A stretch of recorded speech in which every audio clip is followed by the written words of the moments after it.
kalau kita bicara soal visi-visi misi ekonomi, Pak.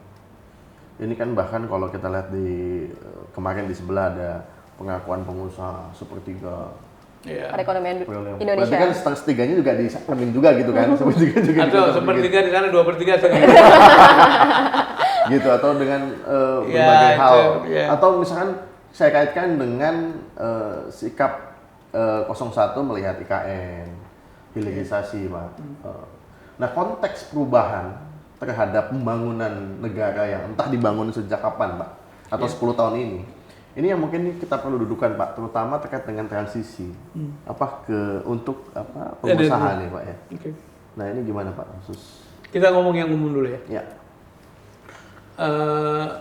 Orang bicara pertumbuhan dan pemerataan, dan kami sepakat bahwa kalau tidak ada pertumbuhan apa yang mau diratakan, jadi memang harus ada pertumbuhan dulu.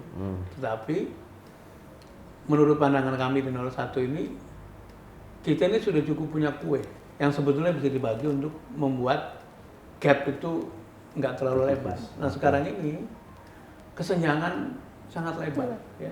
Semua orang bicara itulah. Ini bahkan tidak ngomong politik pun, para akademisi, para ekonom, World Bank semuanya mengatakan kesenjangan kita itu mengkhawatirkan. Mengapa kesenjangan mengkhawatirkan? Karena kalau dibiarkan hanya sekelompok kecil orang menguasai sebagian besar sumber daya ekonomi, yang bawah itu kan sangat rapuh. Termasuk bagi demokrasi nih. Kenapa bolak-balik digenjot dengan bansos? Karena orang-orang ini dianggap bisa dibayar, dibelokkan suara. Jadi bukan suara yang sesungguhnya. Nah, karena itu yang kita ingin lakukan adalah dalam waktu 5 tahun ke depan kalau kita memerintah, syukur-syukur bisa berlanjut, tergantung suasana. Itu kita ingin kerja keras mengurangi kesenjangan itu. Gitu. Bagaimana pertumbuhan kita pacu, tapi pertumbuhan yang bisa mengarah pada menyelesaikan kesenjangan ini. Gitu. Secara sederhana kita mengatakan problem kita adalah problem bagaimana mengentaskan 40% warga paling bawah. Gitu. 60% ini kayak kita nih, orang yang sudah sekolah, sudah punya kemandirian. Ibaratnya negara nggak berbuat apa-apa buat kita pun kita bisa hidup. Nah, 40% sebaliknya itu betul-betul mesti diurus negara. Karena itu alokasi budget, kebijakan, manusia terbaik yang ngurus sektor itu harus fokus nanti pada 40%.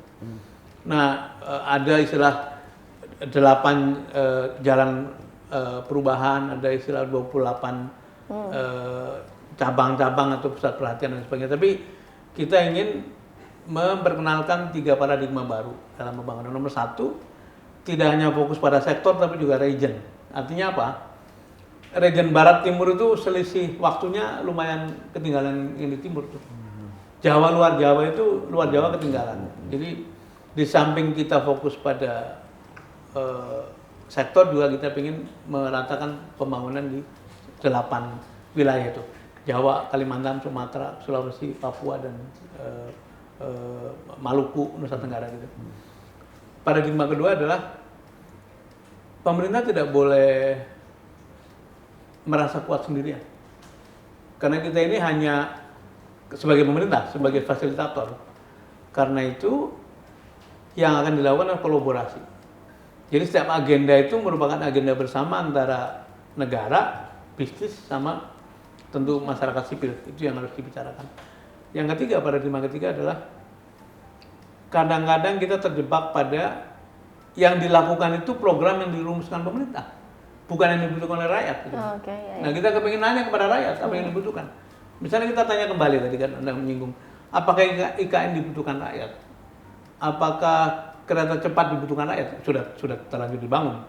Jadi kita akan memulai satu proses, kita bertanya pada masyarakat apa yang paling dibutuhkan, tentu dengan proses-proses politik yang baik gitu. Nah, dengan 3 paradigma itu mudah-mudahan kata-kata adil makmur bagi semuanya, bagi seluruh rakyat Indonesia itu tercapai, dan tadi kesenjangan itu bisa pelan-pelan kita selesaikan.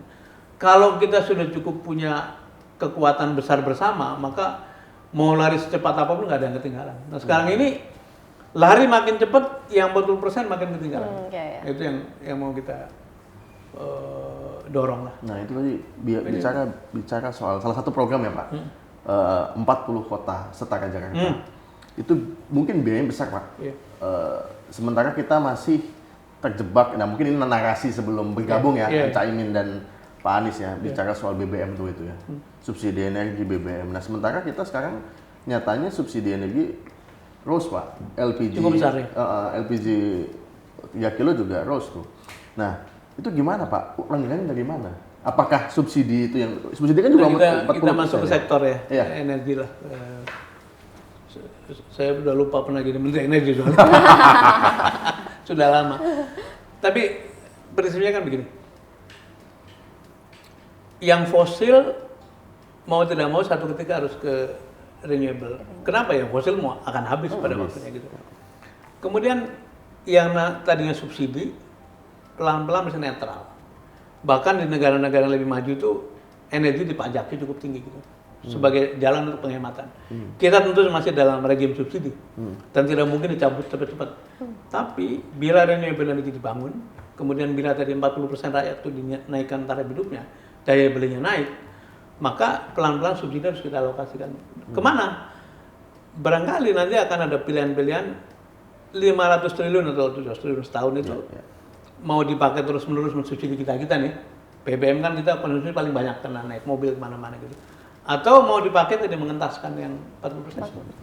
Terus ngomong kota. Anda bayangkan ya, membangun satu ibu kota itu kira-kira akan ketemu angka 460 triliunan. Kalau dibagi 40 itu sama dengan satu kota 16 triliun atau 10 triliun, enggak lebih. Satu kota diberi 10 triliun itu bisa melakukan banyak hal tuh.